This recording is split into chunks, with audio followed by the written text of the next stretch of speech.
Bonjour et bienvenue à toutes et à tous. Aujourd'hui, on plonge dans un univers assez particulier. On a reçu une demande d'un auditeur qui nous a transmis plusieurs transcriptions de la chaîne Pureté en Soi. Oui, et c'est un corpus avec un langage très dense. Presque un jargon, il faut le dire. Absolument. Notre objectif va être de clarifier tout ça. On va se concentrer sur 3 questions très précises qui nous ont été posées, en s'appuyant surtout sur la vidéo Unique Raison, mais en gardant les autres textes comme contexte. C'est ça. On va vraiment essayer de rester à l'intérieur de leur logique pour répondre. Alors, ces 3 questions, elles sont au cœur du système. La première, comment est-ce qu'on peut vivre concrètement la fusion avec sa pureté individuelle? Ça semble être le but ultime, le Graal en quelque sorte. Voilà. Deuxième question, il y a une critique très virulente du concept d'unité, ce qui est assez surprenant.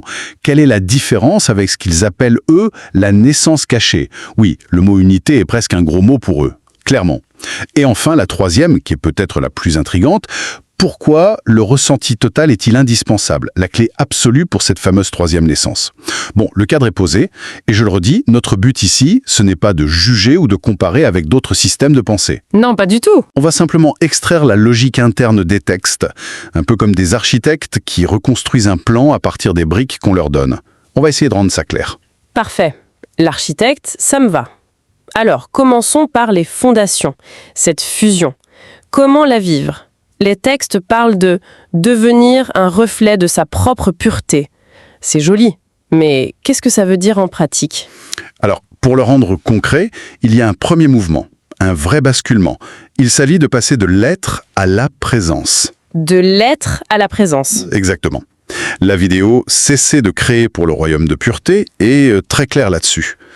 Elle dit que l'être absolu est invité à cesser absolument d'être. Attends, cesser d'être.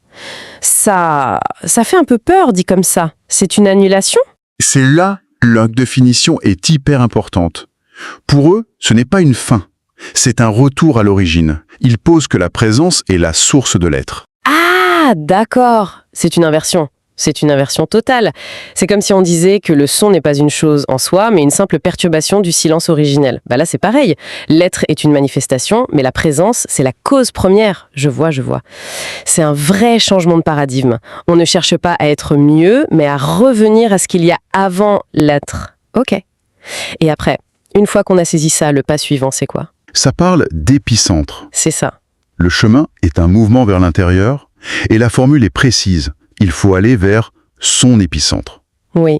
Et même davantage en épicentre de son propre épicentre. C'est une plongée de plus en plus profonde en soi. Et cet épicentre, c'est une métaphore. C'est un point dans le corps, une sorte de méditation. C'est moins un lieu qu'une direction. C'est le point le plus intime, le plus originel de soi. Et c'est là, disent les textes, qu'on est accompagné par sa propre pureté. Donc on n'est pas seul sur ce chemin. Jamais. C'est un retour vers soi qui est guidé par ce même soi. Et ça nous amène à la troisième étape, l'intégration totale. C'est là qu'intervient cette idée que ça doit devenir aussi naturel que de respirer. C'est bien ça? Précisément. La source, ce qui suit la mort et l'éternité du soi, le dit magnifiquement. Ça devient un état tellement intégré, tellement infusé, que ce n'est plus une action, plus un effort. Ça est. Comme le cœur qui bat. On n'y pense pas. Voilà. On ne décide pas de respirer, on respire. Le but, c'est d'atteindre ce même niveau d'évidence avec sa pureté. Ce n'est plus un truc qu'on fait, c'est ce qu'on est devenu. Donc si je résume, d'abord on renverse la perspective, de l'être à la présence. Ensuite on plonge vers cet épicentre. Et enfin on maintient cette connexion jusqu'à ce qu'elle devienne une seconde nature. Le tout en se rappelant que tout est en soi. Tout vient de soi. C'est exactement ça. Ok, ce parcours est très individuel, un retour à soi, mais ça m'amène à la deuxième question, qui est une énorme contradiction apparente. La plupart des spiritualités parlent d'unité, de se fondre dans le grand tout. Oui. Or, ces textes sont d'une violence. C'est qualifié de saloperie, de poison. Comment est-ce possible? Comment peuvent-ils rejeter aussi viscéralement l'unité? Le contraste est au cœur de leur philosophie. Pour eux, unité et unicité, ce sont deux choses, radicalement opposées. Deux destins cosmiques différents. Unité et unicité. Oui, L'unité, telle qu'ils la décrivent, c'est la dissolution de l'individu. Cet être, et le mot est très fort, recyclé dans une collectivité. Recycler. Ah, c'est incroyablement dégradant comme terme. Ça veut dire qu'on devient un déchet réutilisable, une ressource anonyme. Le mot est choisi, oui. Il dépeint une perte totale de souveraineté. Dans leur vision, cette unité, c'est le projet du démiurge, et les archontes en sont les agents. Et surtout, ce système a besoin de polarité, d'ennemis, pour exister. C'est une fusion forcée qui se nourrit du conflit. C'est une vision très sombre. Quelle est l'alternative alors? S'il n'y a pas l'unité, il y a quoi? Il y a l'unicité. Si l'unité efface, l'unicité, elle, préserve. Elle célèbre l'individu. Ils ont une image pour ça qui est très belle. Ah oui. C'est comme des centaines de milliards de gouttes qui forment la marée. Mais, et c'est le point crucial, chaque goutte reste une goutte, libre, entière. Elle participe au tout, mais n'est pas dissoute. C'est une harmonie de souverains, le domaine des dieux uniques. D'accord, le clivage est très clair. L'unité, c'est la prison collective, et l'unicité, la symphonie d'individus libres. Mais du coup, la naissance cachée, elle se situe où là-dedans? La naissance cachée, c'est l'accomplissement final de l'unicité. Pour bien la situer, il faut regarder la hiérarchie des naissances dans la source, l'œuvre. Il y en a 3. Une sorte d'échelle à gravir. C'est ça. La première marche, c'est la naissance de l'être réel en soi. La deuxième, la naissance absolue du soi absolu.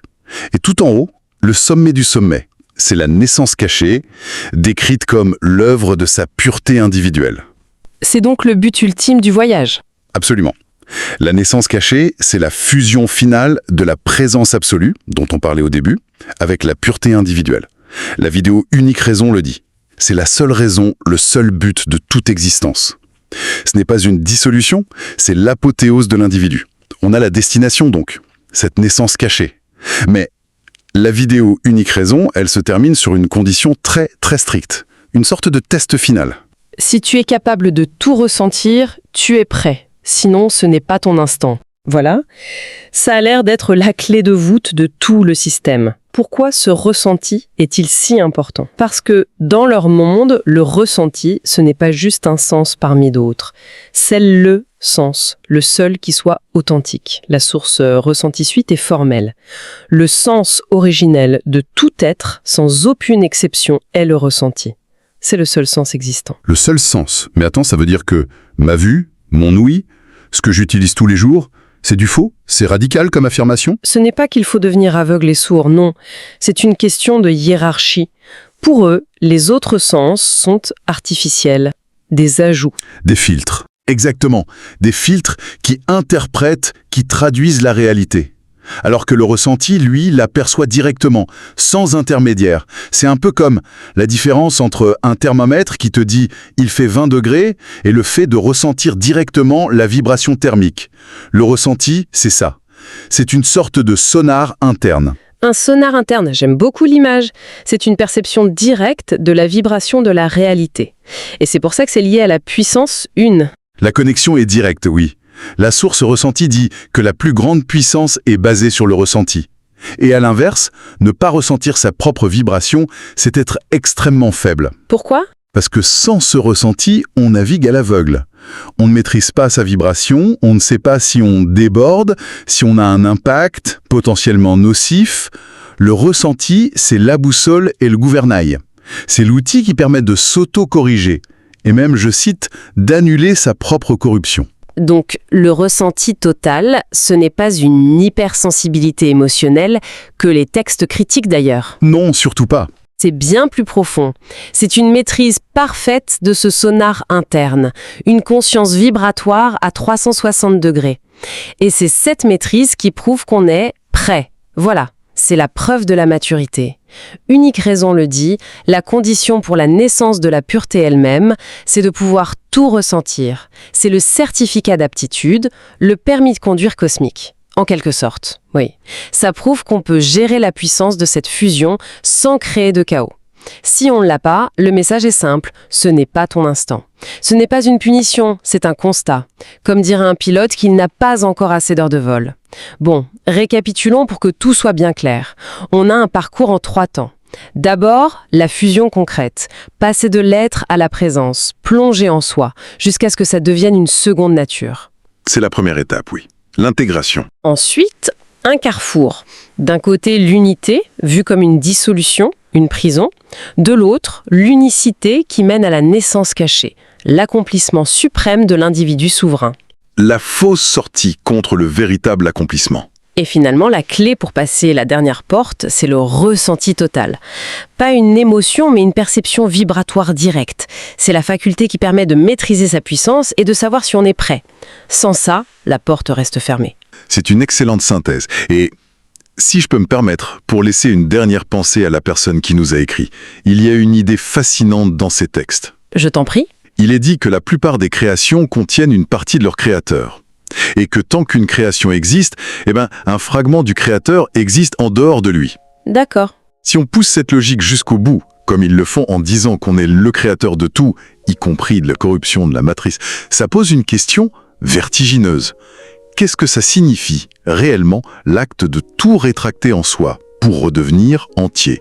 Si chaque pensée, chaque action est un morceau de soi projeté dehors, quel niveau de conscience et de responsabilité est-ce que ça demande pour décider de tout rappeler à la maison?